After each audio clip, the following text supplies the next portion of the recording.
الحمد لله نحمده ونستعينه ونستغفره ونعوذ بالله من شرور أنفسنا ومن سيئات أعمالنا من يهده الله فلا مضل له ومن يضلل فلا هادي له وأشهد أن لا إله إلا الله وحده لا شريك له وأشهد أن محمدًا عبده ورسوله أما بعد فإن خير الحديث كتاب الله وخير الهدي هدي محمد صلى الله عليه وسلم وشر الأمور محدثاتها وكل محدثة بدعة وكل بدعة ضلالة وكل ضلالة في النار رب اشرح لي صدري ويسر لي أمري واحلل عقدة من لساني يفقهوا قولي اللهم انفعنا بما دیا ہے اس کی پہچان، اس کا ٹریڈ مارک امانت داری ہے۔ اللہ نے ہر نبی 1,24,000 نبی جو انسانوں کی ہدایت اور رہنمائی کے لیے آئے، اللہ نے ان سب کی گواہی خود ہی دی۔ کہا ما کان لنبی ان یغل، میں جتنے بھی نبی بھیجے وہ آدم علیہ السلام ہے، وہ شیس علیہ السلام ہے، وہ ادریس ہے یا نوح ہے، وہ ابراہیم اسماعیل اسحاق ہیں یا یعقوب ہیں۔ الا ھذا القیاس سیدنا و مولانا جناب محمد الرسول اللہ صلی اللہ علیہ وسلم تک جتنے انبیاء ہیں، ما کان لنبی ان یغل، ان میں ایک بھی بددیانت نہیں تھا۔ ومن یغل یأتی بما غل یوم القیامہ، اور کہا جو بھی بددیانتی کرے گا قیامت کے دن اپنی بددیانتی کو لے کر آئے گا۔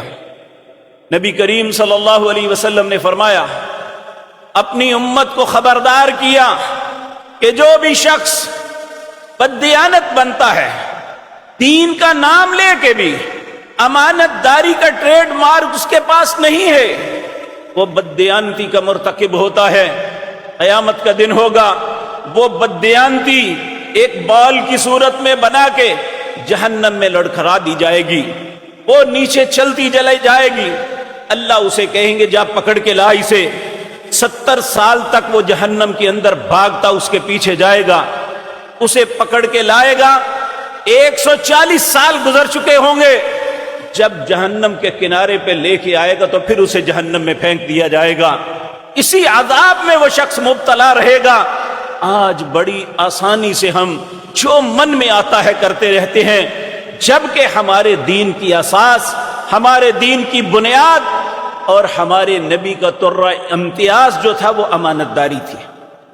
آج کی مجلس میں یہی بات عرض کرنی ہے کہ جس نبی جن کی محبت کے دم بھرتے ہیں، جن کے امتی ہونے پہ فخر کرتے ہیں، رسول اللہ صلی اللہ علیہ وسلم کی ہزاروں نہیں، لاکھوں نہیں، کروڑوں صفات میں سب سے ممتاز صفت جو تھی وہ 2 تھی، آپ کی امانت اور آپ کی سچائی۔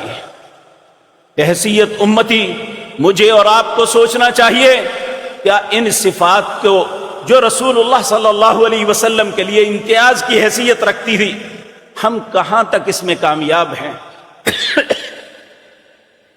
میرے عزیز بھائیو، اللہ رب العزت ہمیں حکمن فرما رہے ہیں، ان اللہ یامرکم، لوگو اللہ تمہیں حکم دیتا ہے، ان تؤدوا الامانات الی اہلھا، کہ امانت کو اس کے اہل تک پہنچانا یہ تم پہ فرض ہے، اللہ کا حکم ہے۔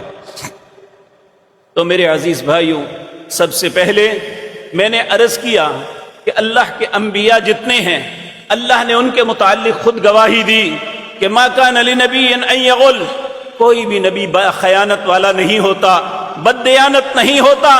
اللہ رب العزت فرماتے ہیں وَمَن يَغْلُ بِمَا غَلَّ يَوْمَ الْقِيَامَةِ، ہر خائن آدمی، ہر بددیانت آدمی اپنی بددیانتی اور خیانت کو لے کے قیامت کے دن اللہ کے حضور حاضر ہوگا، اور پھر اس کے بعد ثم توفی کل نفس ما کسبت، جو کیا ہے اس کا بدلہ ملے گا۔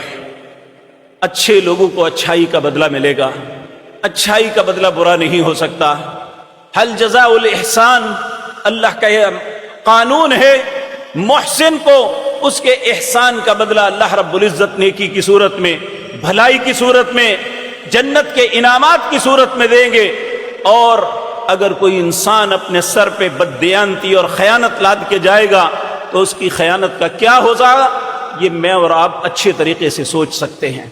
اللہ رب العزت ہمیں سمجھ نصیب فرمائے۔ انبیاء کے متعلق قرآن کریم میں آتا ہے، حضرت ہود علیہ السلام، آپ نے لوگوں پہ پیغام پہنچایا، لوگوں نے اسے جھٹلایا تو انہوں نے کہا ابلغکم رسالات ربی وانا لکم ناصح امین، لوگوں میں جو بات تمہیں پہنچا رہا ہوں میں اپنی ذات کی طرف سے نہیں، یہ مجھے اللہ کی طرف سے ملی ہے۔ ابلغکم رسالات ربی، جو باتیں تمہیں بتا رہا ہوں یہ میری ذاتی بات نہیں ہے، یہ اللہ کی طرف سے آئی ہے، میں اللہ کا پیغام تمہیں پہنچا رہا ہوں۔ وَأَنَا لَكُمْ نَاصِحٌ امین، اور یاد رکھو میں تمہارا خیر خواہ بھی ہوں اور امانت دار بھی ہوں، جو اللہ کی طرف سے پیغام آیا اس میں کوئی خیانت نہیں کرتے۔ اسی طرح اگر انبیاء کا تذکرہ ہو تو شاید ہماری بات ہی ختم نہ ہو، تو یہ خطبہ ختم ہو جائے۔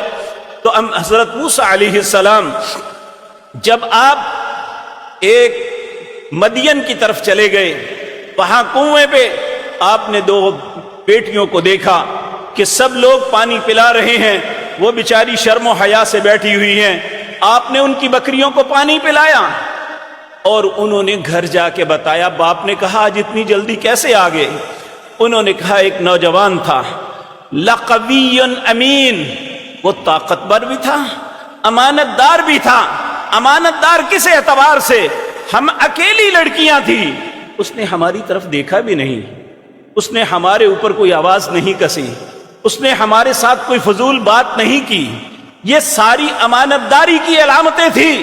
کہا انک لقوی، طاقتور ہونے کے باوجود اس نے اپنی طاقت کا غلط استعمال نہیں کیا، وہ ایک امانت دار شخص ہے، اس لیے بہتر بات ہے آپ انہیں اپنے پاس ملازم رکھ لیں۔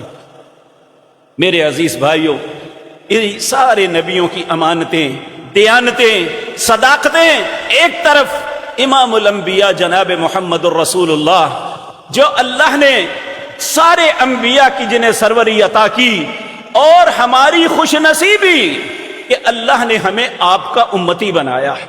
ان کی امانت داری کیا تھی؟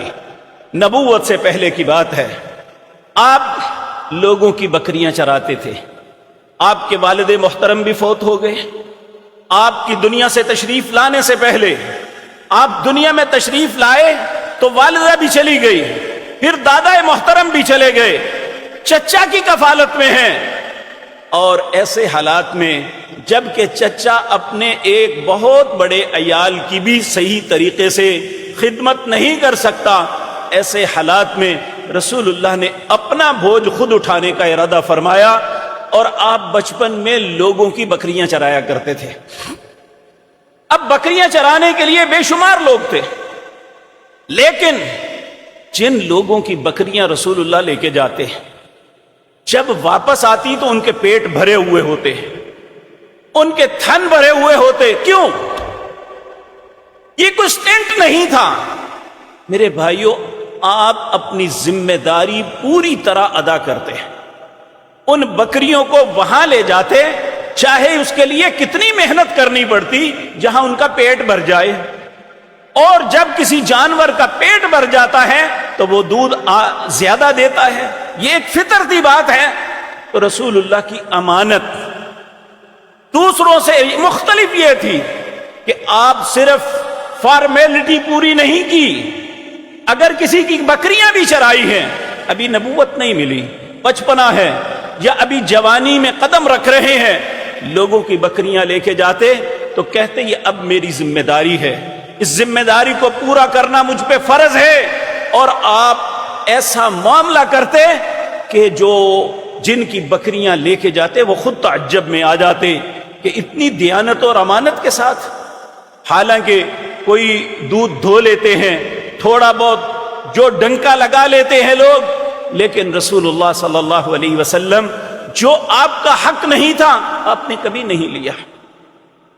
پھر اللہ رب العزت نے جوانی کے اندر سوچا کہ یہ بکریوں کو چرانا ایک مشقت طلب کام ہے، تجارت کا سوچا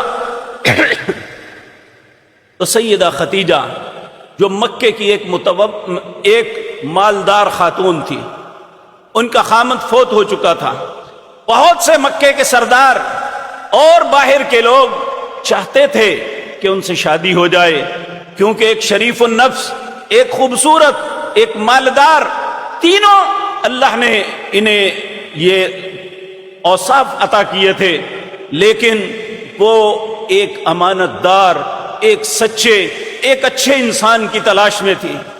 نبی مکرم صلی اللہ علیہ وسلم کے متعلق پتہ چلا تو کہا انہیں مال دے کے دیکھتے ہیں، پیسے دیے کہ شام سے سودا خرید کے لاؤ، یہ سودا شام جا کے بیچ کے آؤ، اور اپنے مال کی حفاظت کے لیے اپنا غلام ساتھ کر دیا۔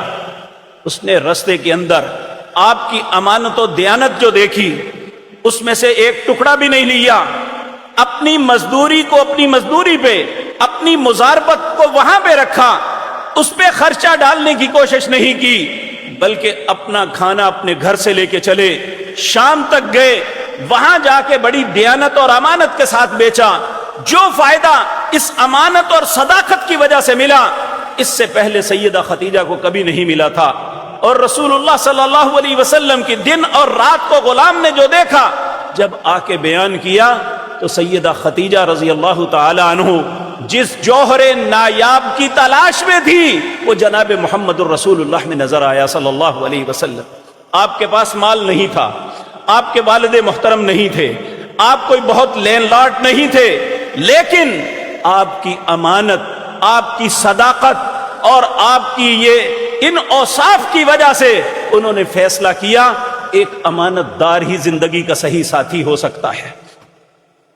اور آپ دیکھیں کہ عمر کا ڈیفرنس کیا ہے، آپ 25 سال کے ہیں، سیدہ خدیجہ رضی اللہ تعالی عنہا یہ 40 سال کی عمر میں ہیں۔ لوگ چاہتے تھے کہ ایسی مالدار خاتون مل جائے، لیکن جب اللہ کے نبی صلی اللہ علیہ وسلم ابھی نبوت نہیں ملی، جب ان سے شادی ہوئی تو یہ نہیں سوچا کہ اب ان کے مال پہ عیش کی جائے، پوری دیانت اور امانت کے ساتھ زندگی کا آغاز کیا، اور یہ بھی نہیں سوچا کہ اتنی بڑی خاتون کے ساتھ کیسے زندگی بسر کروں گا اور کسی اور پہ نظر رکھیں۔ آپ کی نظر بھی پاک، آپ کی نظر نے بھی خیانت نہیں کی، آپ کی زبان بھی پاک، کسی دوسرے سے غلط بات نہیں کی، آپ کا کردار بھی صاف تھا، جس کی وجہ سے اللہ رب العزت نے ان دونوں افراد کے اندر اتنی محبت پیدا کی کہ سیدہ خدیجہ نے اپنا سارا مال آپ پہ نچھاور کر دیا، لیکن آپ نے اس مال کو ضائع نہیں کیا تھا۔ جب تک نبوت نہیں ملی اس مال میں برکت ہوتی رہی، جب اللہ نے نبوت دے دی تو پھر سیدہ خدیجہ رضی اللہ تعالی عنہا نے اپنا مال دین اسلام، اللہ کے دین کی سربلندی کے لیے سارا خرچ کیا، اور اللہ رب العزت نے اس پاک باز جوڑے کے 3 بیٹے عطا کیے، 4 بیٹیاں عطا کی۔ انہی مقدس اور مطہر جوڑے میں سے اللہ رب العزت نے ان کی اولاد کو، اللہ نے یہ تو پسند نہیں کیا کہ آپ کسی مرد کے باپ رہیں۔ اللہ رب العزت ما کان محمد ابا احد من رجالکم، آپ کسی مرد کے باپ نہیں۔ جتنے بھی آپ کے 3 بیٹے ہوئے بچپن میں فوت ہو گئے، تو اللہ حاضر القیاس یہ ایک الگ بحث ہے۔ آپ نے جس امانت اور دیانت کے ساتھ یہ وقت گزارا وہ اپنی مثال آپ ہے۔ یہاں یہ بات یاد رکھ لینی چاہیے، آپ کی سیرت مطہرہ میں یہ بات ہے، اگر آپ نے شراکت داری کی، مزاربت میں مال لے کے اس پہ کام کیا تو آپ کی امانت ضرب المثل تھی، اگر آپ نے ایک 40 سالہ عورت سے شادی کی، آپ نے پوری امانت داری کے ساتھ ان کا حق کسی اور کو نہیں دیا۔ یہ ہر خامد کو بات سوچنی چاہیے کہ جب اللہ نے نکاح کے اندر اسے ایک اچھا ساتھی دے دیا ہے، ہر بیٹی اور بہن کو یہ بات سوچنی چاہیے، جب اللہ نے اس کے ساتھ نیک اور ایک پاکیزہ اور مقدس رشتے میں ایک شخص کو قائم کر دیا ہے، تو نہ عورت کو چاہیے کہ وہ اس کے ساتھ خیانت کرے، نہ مرد کو چاہیے کہ وہ اس کے ساتھ خیانت کرے۔ امانت داری اور دین کا تقاضا یہ ہے کہ ہمیں اپنے رسول کی سنت پہ چلنا چاہیے۔ آپ نے کبھی سیدہ خدیجہ سے خیانت نہیں کی، کسی اور کی طرف اور عورت کی طرف التفات نہیں کیا، اور سیدہ خدیجہ بھی اتنی پاک باز تھی کہ انہوں نے کبھی کسی مرد کی طرف دیکھا ہی نہیں۔ ان کے لیے ساری کائنات میں سب سے بہترین اگر کوئی شخصیت تھی تو جناب محمد الرسول اللہ تھے صلی اللہ علیہ وسلم۔ جب ایسا کردار میاں بیوی کا ہوگا، ایک دوسرے کے لیے امانت دار ہوں گے، پھر اولاد سیدہ زینب پیدا ہوتی ہے، اولاد میں سیدہ رقیہ، سیدہ ام کلثوم، سیدہ فاطمۃ الزہرا جیسی اولاد پیدا ہوتی ہے۔ اگر ہم بھی چاہتے ہیں کہ ہماری اولادیں اچھی ہوں تو ایک دوسرے سے خیانت اور بددیانتی نہ کریں، تو پھر ہمارے گھروں میں بھی انشاءاللہ ایسی اولادیں آئیں گی جو ہماری امانت داری کا مظہر ہوں گی کہ ہم نے بحیثیت خامد اپنی بیوی سے خیانت نہیں کی، بحیثیت بیوی اپنے مرد سے خیانت نہیں کی۔ اگر ایسا ہوگا، پیارے نبی جناب محمد الرسول اللہ صلی اللہ علیہ وسلم نے ایک یونیورسل قانون بتایا، کہا جب دو شراکت دار، چاہے وہ کاروبار میں شراکت ہے، چاہے وہ زندگی میں شراکت ہے، چاہے وہ دوستی میں شراکت ہے، جب دو شراکت دار آپس میں شراکت کرتے ہیں لیکن دونوں ہی ایک دوسری کا خیر خواہ ہوتے ہیں، ان کا تیسرا شریک اللہ ہوتا ہے۔ جب دونوں میں سے ایک کے دل میں خیانت اور بددیانتی آ جاتی ہے، اللہ درمیان سے نکل جاتے ہیں، ان دونوں کو ان کے حالات پہ چھوڑ دیتے ہیں۔ نہ اس کاروبار میں برکت ہوتی ہے، نہ اس زندگی میں برکت ہوتی ہے، نہ اس میاں اور بیوی کے معاملات میں برکت ہوتی ہے جس میں خیانت آ جائے۔ اس لیے میرے عزیز بھائیوں، ہمیں اپنے رسول صلی اللہ علیہ وسلم کی زندگی، آپ کا طرز عمل دیکھنا چاہیے۔ آج کی مجلس میں یہی سوچنا ہے کہ رسول اللہ نے نبوت سے پہلے بھی امانت داری کی، اور پھر دیکھیں اس امانت داری کے گواہ صرف یہ نہیں تھا کہ میں اپنی امانت داری کا دعویٰ کرتا ہوں جس طرح ہم عموماً کرتے ہیں، میں بڑا ایماندار ہوں، میں بڑا صحیح ہوں، ہم خود اپنی تعریف خود کرتے ہیں لیکن حقیقتاً تعریف وہ ہوتی ہے جو دوسرا کرے۔ کعبۃ اللہ ایک سیلاب کی نظر ہو گیا، اس وقت یہ نبوت سے پہلے کی بات ہے، رسول اللہ صلی اللہ علیہ وسلم اپنی عمر مبارک کے 35ویں سال میں تھے۔ انہوں نے کعبۃ اللہ کی تعمیر شروع کی، کیونکہ ان کی عزت اور شرف کا سبب ہی کعبۃ اللہ تھا۔ جب حجر اسود کے پاس آئے، اب یہاں پہ یہ ایک جھگڑا شروع ہو گیا، حجر اسود کون رکھے گا؟ سارے قبائل کے سردار چاہتے تھے کہ ہمارا قبیلہ رکھے، اور یہ یہاں تک کہ اتنا تکرار پہنچا کہ آپس میں لڑنے کا خطرہ ہو گیا۔ کسی دانا اور عقل مند انسان نے کہا کہ لڑنے کا کیا فائدہ، ایسا کریں ہم یہیں پہ رہیں، صبح سب سے پہلے جو حرم کے اندر، بیت اللہ کے اندر یعنی مسجد حرام کے اندر داخل ہوگا، اپنا فیصلہ اس پہ چھوڑ دیں۔ اب وہ انتظار میں بیٹھے ہیں، جب صبح ہوئی تو سب سے پہلے جو شخصیت مسجد میں داخل ہوئی وہ محمد بن عبداللہ صلی اللہ علیہ وسلم تھے۔ کیونکہ میں یہ نام اس لیے عرض کیا، اس وقت آپ کو نبوت نہیں ملی تھی کہ نبی مکرم صلی اللہ علیہ وسلم داخل ہوئے، سب نے بیک زبان دو لفظ کہے، وہ امانت دار آ گئے، وہ سچے آ گئے، محمد آ گئے صلی اللہ علیہ وسلم، ہمیں آپ کا فیصلہ منظور ہے۔ کیونکہ آپ کی زبان ہمیشہ صداقت ہی بولتی ہے، آپ نے ہمیشہ امانت داری کا ساتھ دیا ہے، ہمیں آپ کا فیصلہ منظور ہے۔ عرض کیا اے محمد صلی اللہ علیہ وسلم، ہمارے درمیان تکرار ہے، ہم جھگڑے تک پہنچے ہوئے ہیں، حجر اسود کون رکھے گا؟ اللہ نے انبیاء کو وہ فہم دیا ہوتا ہے جنہیں نبوت سے نوازنا بھی ہے، جو کائنات میں کسی اور انسان کے نصیب میں نہیں ہوتا۔ نبی مکرم صلی اللہ علیہ وسلم نے جو فیصلہ فرمایا سب خوش ہو گئے۔ آپ نے فرمایا ایک بڑی چادر لے کے آؤ، وہ چادر لے کے آئے، آپ نے حجر اسود چادر پہ رکھا اور کہا جتنے قریش کے قبائل ہیں سب ایک ایک بندہ اپنا دے دو۔ سب نے دے دیا۔ کہا اب اس چادر کو چاروں طرف سے اٹھا لو اور حجر اسود بیت اللہ کی دیوار کے پاس لے جاؤ۔ جب وہاں لے جائے تو نبی مکرم نے اٹھا کے حجر اسود رکھ دیا، انہوں نے اوپر دیوار تعمیر کر دی۔ یہ کہنے کا مطلب یہ ہے کہ ان لوگوں نے، رسول اللہ نے کبھی اپنے متعلق یہ بات نہیں کہی تھی، لوگ یہ سمجھتے تھے کہ آپ امانت دار ہیں۔ کیوں؟ کہ آپ کا امتیاز یہ تھا، کبھی آپ نے خیانت کی ہی نہیں تھی، کبھی کسی معاملے میں تجارت کی، مزدوری کی، زندگی میں ساتھ دیا، شادی ہوئی، کبھی بیوی کے ساتھ خیانت نہیں، اولاد کے ساتھ خیانت نہیں، شراکت دار کے ساتھ خیانت نہیں، مالک کے ساتھ خیانت نہیں۔ یہ ساری چیزیں معمولی نہیں تھی، اور یہ سبق میرے اور آپ کے لیے تھا۔ اللہ نے آپ کو اسوہ بنایا میرے اور آپ کے لیے کہ ہم آپ کو دیکھیں اور اپنی زندگی کا طرز عمل جو ہے متعین کریں۔ کہا اگر کسی نے کوئی آئیڈیل سکیچ دیکھنا ہو کہ میں کیسے زندگی بسر کروں تو لقد کان لکم فی رسول اللہ اسوۃ حسنہ، تمہارے لیے بہترین نمونہ محمد الرسول اللہ کی ذات ہے۔ اللہ اکبر۔ تو میرے عزیز بھائیوں، رسول اللہ صلی اللہ علیہ وسلم آپ ایک ایسے انسان تھے، جب اللہ نے آپ کو نبوت سے نوازا، قرآن کریم بتدریج اترتا رہا۔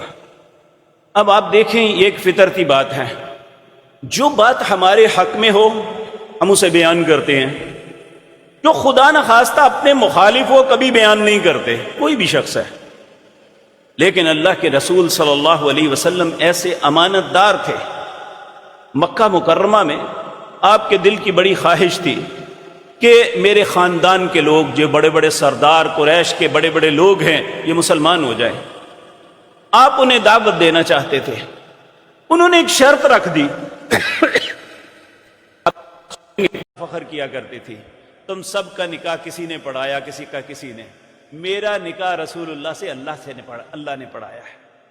تو یہ رسول اللہ صلی اللہ علیہ وسلم کی امانت اور دیانت تھی کہ وہاں بھی اللہ رب العزت نے فرمایا اتخشون الناس، آپ لوگوں سے ڈرتے ہیں، واللہ احق ان تخشا، اللہ زیادہ حق رکھتا ہے کہ اس سے ڈرا جائے۔ آپ نے یہ نہیں کہا اب نکاح بھی ہو گیا، سب کچھ ہو گیا، اب اس بات کو لکھنے کا کیا فائدہ۔ اللہ رب العزت نے جو جو باتیں فرمائی آپ نے ساری سورت احزاب کے اندر لکھوا دی۔ یہ کیوں لکھوائے؟ بالآخر اللہ رب العزت نے یہ بات کہی تھی، یا ایھا الرسول، اے میرے پاک پیغمبر، بلغ ما انزل الیک من ربک، جو بھی تمہارے رب کی طرف سے پیغام آتا ہے اسے لوگوں تک پہنچائیے۔ وَإِن لَّمْ تَفْعَلْ فَمَا بَلَّغْتَ رِسَالَتَهُ، اگر آپ نے ایسا نہیں کیا تو رسالت کا حق نہیں ادا کیا۔ وَاللَّهُ يَعْصِمُكَ مِنَ النَّاسِ، اگر لوگوں کا ڈر ہے تو میں لوگوں سے بچاؤں گا۔ إِنَّ اللَّهَ لَا يَهْدِي الْقَوْمَ الْكَافِرِينَ، اللہ کسی کافر کو ہدایت نہیں دیتا جو سب کچھ دیکھنے سمجھنے کے باوجود بھی نہیں مانتا، پھر اللہ اسے ہدایت نہیں دیتا۔ اسی طرح سید عائشہ صدیقہ رضی اللہ تعالی عنہا فرماتی ہیں، من زعم، جو شخص یہ گمان کرتا ہے کہ ان رسول اللہ صلی اللہ علیہ وسلم کتم شیئا من کتاب اللہ، کہ رسول اللہ نے اللہ کی کتاب میں سے کچھ باتیں چھپا لی۔ اس طرح کے بعض لوگوں کا عقیدہ ہے کہ رسول اللہ نے ایک علم وہ تھا جو ظاہری تھا، وہ سب کو دیا، اور ایک علم باطنی تھا جو صرف سیدنا علی کو دیا۔ سیدنا علی نے ممبر پہ کھڑے ہو کے قسم اٹھا کے کہی تھی اللہ کے نبی نے الگ سے مجھے کوئی علم نہیں دیا، لیکن اس کے باوجود 1400 سال گزر گئے، مسلمان کہلانے کے باوجود بعض لوگ یہ بدتمیزی کرتے ہیں کہ اللہ کے نبی کے 2 علم تھے، ایک علم ظاہری تھا، ایک علم باطنی تھا، اور علم ظاہری سب کو دیا، علم باطنی سیدنا علی کو دیا، اور سیدنا علی رضی اللہ تعالی عنہ نے حسن بصری کو دیا، جبکہ حسن بصری کی حضرت علی سے ملاقات ہی کوئی نہیں، اور حضرت ان سے وہ 4 پیڑھیاں نکالتے ہیں، یہ قادری ہے، یہ سولوردی ہے، یہ مجددی ہے، یہ چشتی ہے، ان لوگوں کے پاس باطنی علم آیا، باقی نہیں تھا۔ سید عائشہ کیا کہتی ہیں؟ من زعم، جس شخص نے گمان کیا، ان رسول اللہ صلی اللہ علیہ وسلم، بے شک رسول اللہ صلی اللہ علیہ وسلم نے قاتم شیئا من کتاب اللہ، اللہ کی کتاب میں سے کچھ چھپا لیا، فقد اعظم علی الفریۃ واللہ یقول، اس نے بہت بڑا بہتان لگایا رسول اللہ پہ۔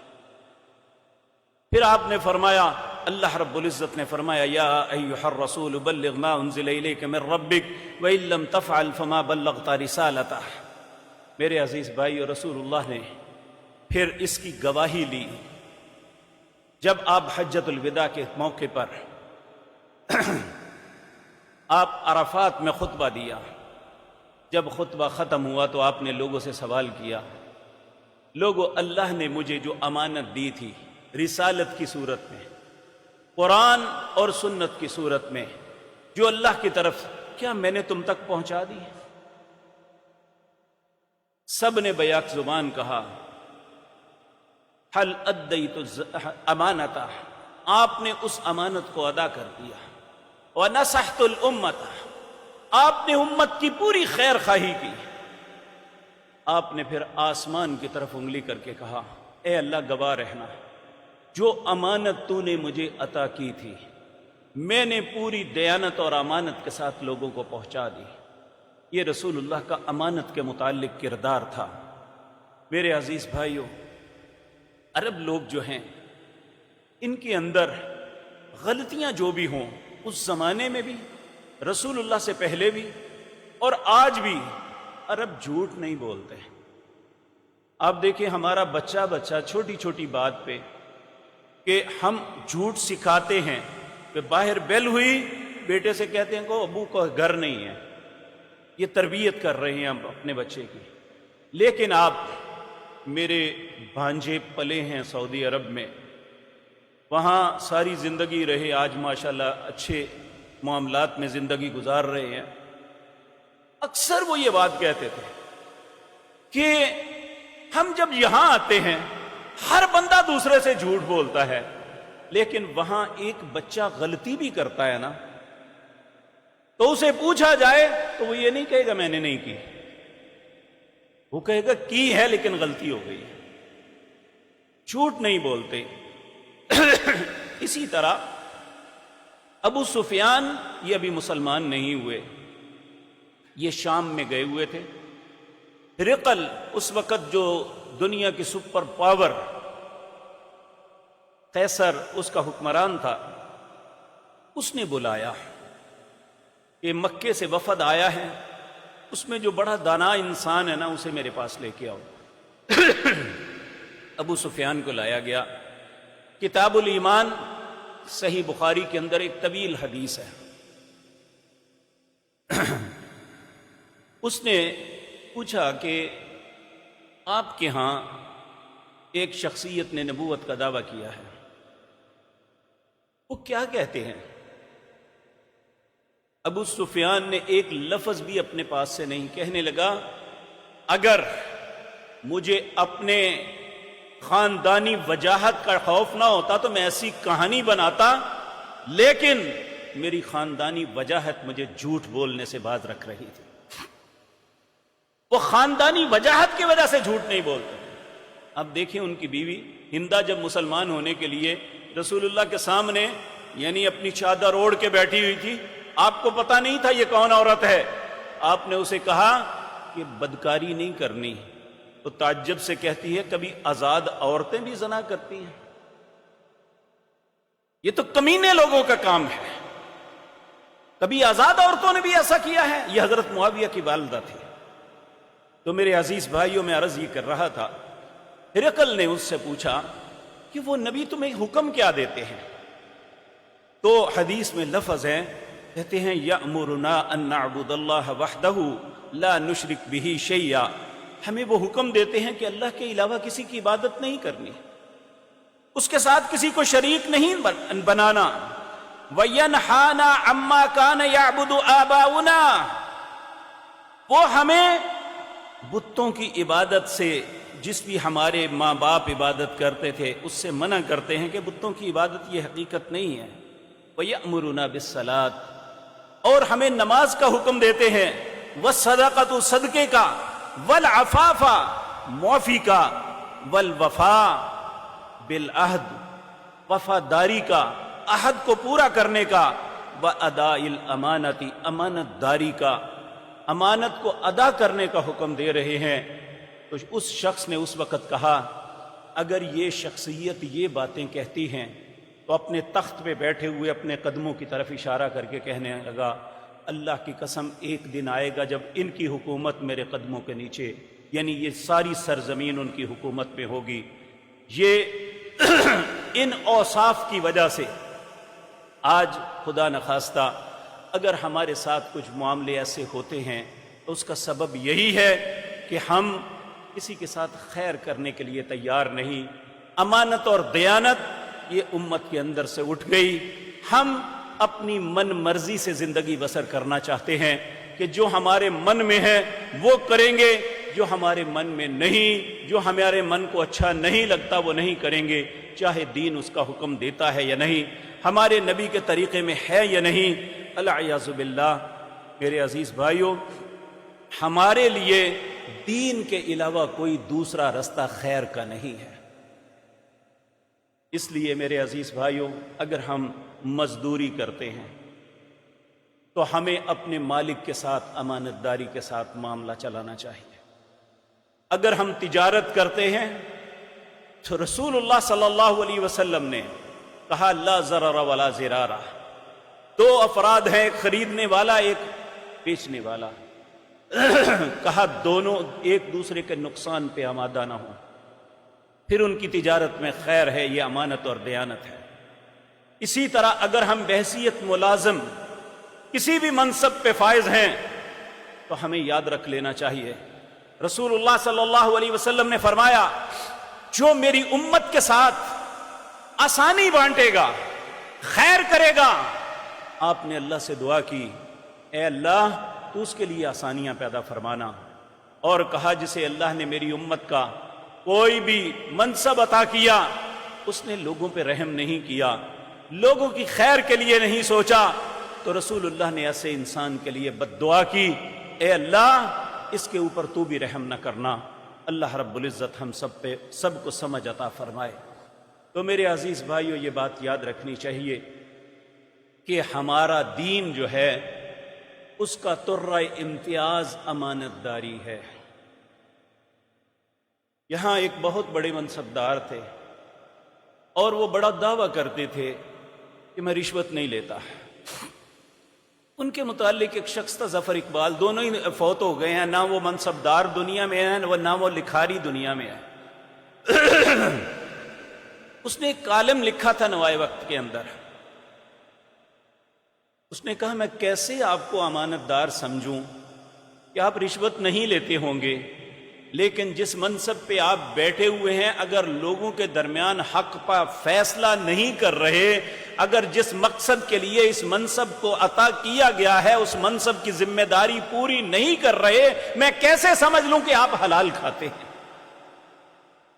اور یہ ان کی بات حقیقت ہے کہ اللہ نے جو منصب دیا ہے اس لیے نہیں کہ لوگوں کے لیے مشکلات بنائے، منصب اس لیے دیا ہے کہ لوگوں کے لیے آسانیاں پیدا کرے.